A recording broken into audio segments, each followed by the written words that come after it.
اسی کتاب کے اندر آگے موجود ہے۔ امام حلبی فرماتے ہیں کہ میں نے یہ روایت کتاب التشریفات فی الخصائص والمعجزات میں دیکھی، لیکن اس کا مصنف نامعلوم ہے۔ یعنی بذات خود امام صاحب نے صراحت کر دی کہ یہ روایت ایسی کتاب کے اندر ہے کہ جس کتاب کا مصنف ہی لا علم ہے۔ امام حلبی رحمہ اللہ نے خود اس چیز کی صراحت کی ہے کہ میں نے یہ روایت کتاب التشریفات فی الخصائص والمعجزات کے اندر دیکھی اور اس کا مصنف نامعلوم ہے۔ معلوم ہوا کہ یہ روایت بھی من گڑت ہے، کیونکہ یہ جس کتاب کے اندر پائی جاتی ہے اس کتاب کا مصنف کون ہے؟ وہ کوئی سچا آدمی تھا، کوئی جھوٹا آدمی تھا، وہ ایمانی اعتبار سے کس لیول پر تھا، وہ کوئی مسلمان بھی تھا یا غیر مسلم تھا، کیا تھا، کوئی علم نہیں ہے۔ یہ ہیں وہ معروف روایات جو اپنے نظریے کو ثابت کرنے کے لیے دوست احباب پیش کرتے ہیں کہ نبی علیہ الصلاۃ والسلام کو اللہ تبارک و تعالیٰ نے نور کی صورت میں سب سے پہلے پیدا کیا۔ تو جہاں پر یہ روایت موضوع اور من گڑت ہیں، ضعیف ہیں، ناقابل اعتبار ہیں، وہاں دوسری طرف اگر ہم دیکھتے ہیں تو رسول اللہ صلی اللہ علیہ وسلم کی صحیح حدیث کے بھی خلاف ہے، جیسا کہ سنن ترمذی وغیرہ کے اندر حدیث موجود ہے، جیسا کہ کتاب السنہ لابن ابی عاصم، معجم الکبیر، مسند ابی یعلا وغیرہ کے اندر روایت موجود ہے کہ رسول اللہ صلی اللہ علیہ وسلم نے ارشاد فرمایا، اول شیء خلق اللہ القلم، کہ سب سے پہلی چیز جو اللہ تعالیٰ نے پیدا کی وہ قلم ہے۔ تو جب نبی علیہ الصلاۃ والسلام سے صحیح سند کے ساتھ یہ بات ہمیں ملتی ہے کہ سب سے پہلے اللہ تعالیٰ نے جس چیز کی تخلیق کی وہ قلم تھا، تو یہ روایات جن کے اندر نبی علیہ الصلاۃ والسلام کے نور کو پیدا کرنے کی بات ہے، یہ مفہوم کے اعتبار سے بھی غلط ثابت ہوئیں، کیونکہ سند کے اعتبار سے بھی موضوع اور من گڑت ہیں، اور ان کا جو مفہوم ہے وہ اس صحیح حدیث کے خلاف ہونے کی وجہ سے ناقابل اعتبار ٹھہرا۔ آخر میں ہم آپ کے سامنے ان احباب کے بعض علماء کے اقوال پیش کرتے ہیں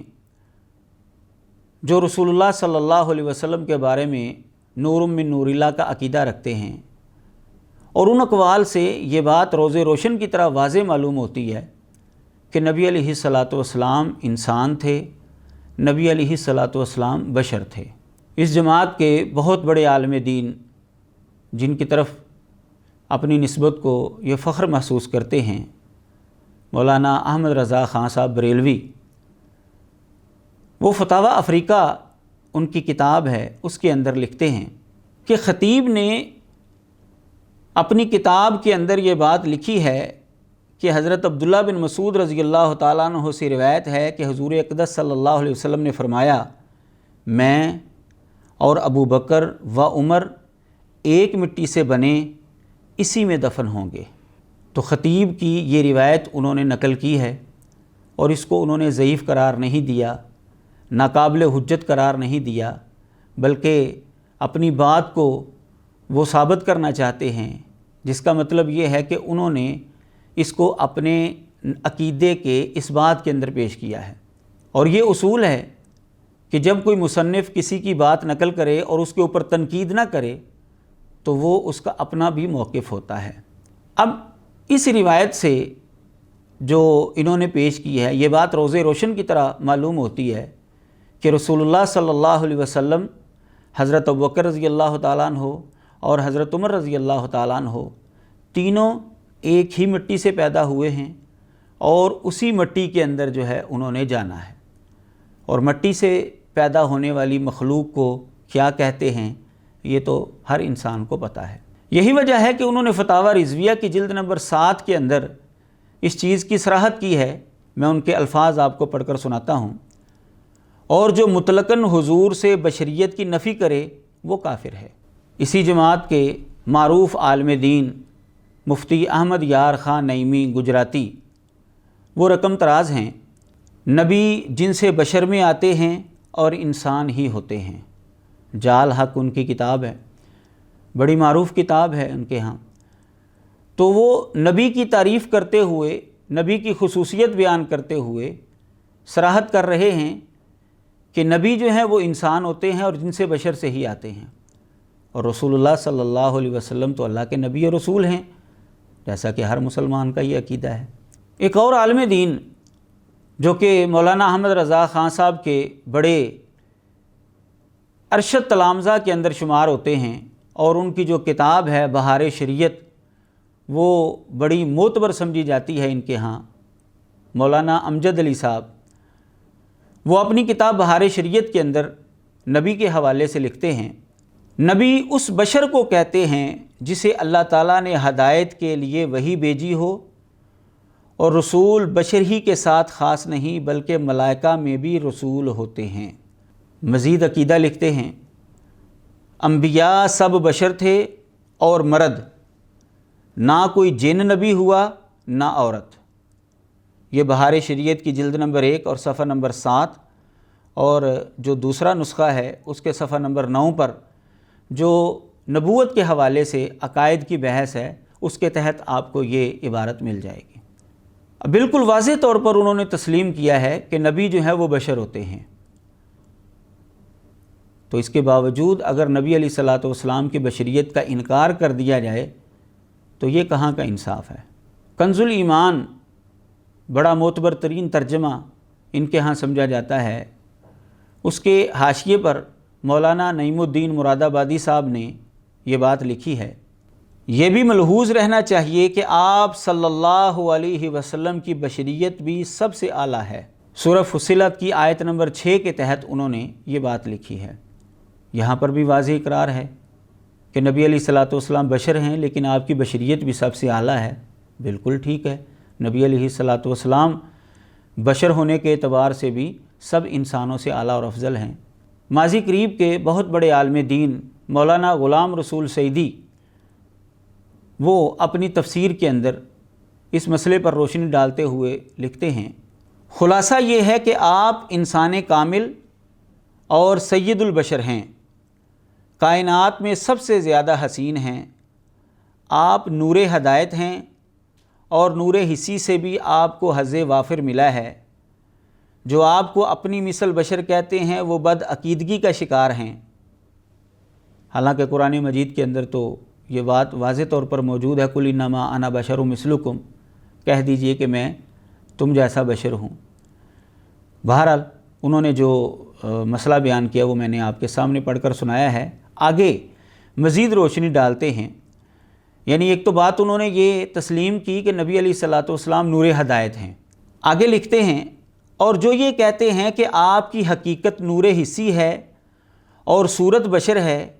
یا آپ لباس بشری میں جلوہ گر ہوئے اور حقیقت اس سے ماورا ہے، سو دلائل شریعہ کی روشنی میں اس قول کا برحق ہونا ہم پر واضح نہیں ہو سکا۔ کہتے ہیں کہ جو نبی علیہ الصلوۃ والسلام کو نور حسی کہتے ہیں اور یہ نظریہ رکھتے ہیں کہ آپ کا لبادہ بشریت کا تھا، حقیقت کے اعتبار سے آپ نور تھے، کہتے ہیں دلائل شریعہ کے اعتبار سے اس قول کا سچا ہونا، صحیح ہونا میرے اوپر واضح نہیں ہو سکا۔ وہ تسلیم کر رہے ہیں کہ یہ قول درست نہیں ہے، دلائل شریعہ اس قول کے حق میں نہیں ہیں۔ تفسیر ان کی تبیان القرآن اس کی جلد نمبر 3 اور صفحہ نمبر 139 پر یہ عبارت آپ کو مل جائے گی۔ ایک اور عالم دین مفتی خان محمد قادری صاحب، وہ اپنی کتاب کے اندر لکھتے ہیں، کیا سگے مدینہ کہلانا جائز ہے؟ یہ ان کی کتاب ہے، اس کے اندر یہ لکھتے ہیں، اس سے کسی مسلمان کو اختلاف نہیں ہے کہ تمام انبیاء علیہم السلام بشر اور انسان ہیں۔ یعنی وہ کہہ رہے ہیں کہ کسی مسلمان کو اختلاف نہیں ہے، ان میں بشریت کے تمام تقاضے اور صفات موجود ہیں، مگر ان کی بشریت اتنی اعلیٰ و اکمل کہ اس پر تمام نوری مخلوق فدا و قربان۔ اب یہ اتنے جید علماء ان کے، وہ خود تسلیم کر رہے ہیں اور بار بار تسلیم کر رہے ہیں کہ نبی جن سے بشر میں ہوتا ہے، نبی انسان ہوتا ہے، کسی مسلمان کو اس پر اختلاف نہیں ہے۔ جو نبی کو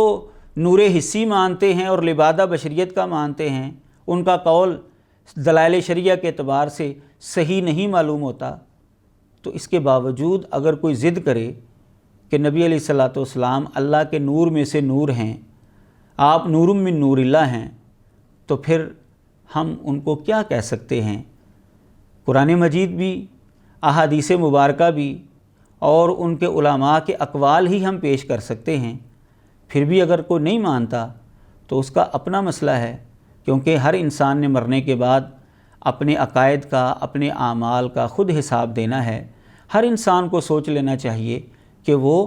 کس راستے پر چل رہا ہے۔ ایک اور عالم دین مفتی خان محمد قادری صاحب اپنی کتاب کیا سگ مدینہ کہلانا جائز ہے، اس کے اندر بڑی صراحت کے ساتھ لکھتے ہیں، اس سے کسی مسلمان کو اختلاف نہیں کہ تمام انبیاء علیہم السلام بشر اور انسان ہیں، ان میں بشریت کے تمام تقاضے اور صفات موجود ہیں، مگر ان کی بشریت اتنی اعلیٰ و اکمل کہ اس پر تمام نوری مخلوق فدا و قربان۔ عالمی دعوت اسلامیہ کی طرف سے یہ کتابچہ شائع ہوا، اس کے صفحہ نمبر 13 پر انہوں نے اس بات کا اقرار کیا ہے۔ مولانا نعیم الدین مراد آبادی کی کتاب کتاب العقائد، اس کے اندر انہوں نے اسی بات کو یوں بیان کیا، میں ان کے الفاظ آپ کے سامنے رکھتا ہوں۔ اللہ تعالیٰ نے خلق کی ہدایت کے لیے جن اپنے پاک بندوں کو اپنے احکام پہنچانے کے واسطے بھیجا، ان کو نبی کہتے ہیں۔ انبیاء وہ بشر ہیں جن کے پاس اللہ کی طرف سے وحی آتی ہے۔ یہ کتاب العقائد کا طبع اول اور صفحہ نمبر 4 ہے۔ مولانا ابو الحسنات وہ حنفی سلسلہ دینیات کے اندر لکھتے ہیں، سوال، نبی کون ہوتا ہے؟ جواب، نبی وہ بشر ہے جو اللہ کی طرف سے ہدایت کے لیے آئے اور احکام الہیہ اس پر بذریعہ وحی آتے ہوں۔ پھر سوال، جس قدر نبی گزرے ہیں وہ سب بشر تھے یا کچھ اور؟ جواب، انبیاء سب بشر تھے۔ حنفی سلسلہ دینیات حصہ اول اور صفحہ نمبر 15 پر آپ کو یہ سوال اور جواب ان کے مل جائیں گے۔ اب یہ حوالہ جات ہمیں روز روشن کی طرح بتا رہے ہیں کہ رسول اللہ صلی اللہ علیہ وسلم اللہ کے نبی ہیں، اللہ کے رسول ہیں، اور ان کے ہاں نبی اور رسول کی تعریف ہی یہی ہے کہ جو بشر ہو، اس کی طرف اللہ تعالیٰ کی طرف سے وحی آئے، وہ لوگوں کی ہدایت کے لیے آئے، اور نبی سارے کے سارے بشر ہوئے ہیں، کوئی عورت نبی نہیں ہوئی، کوئی جن نبی نہیں ہوا۔ تو اس کے باوجود اگر کوئی نبی علیہ الصلوۃ والسلام کو نور من نور اللہ مانے، آپ کو نور الہی کا حصہ مانے، تو پھر اسے اپنے اس عقیدے کے اوپر نظر ثانی کر لینی چاہیے، کیونکہ قرآن مجید بھی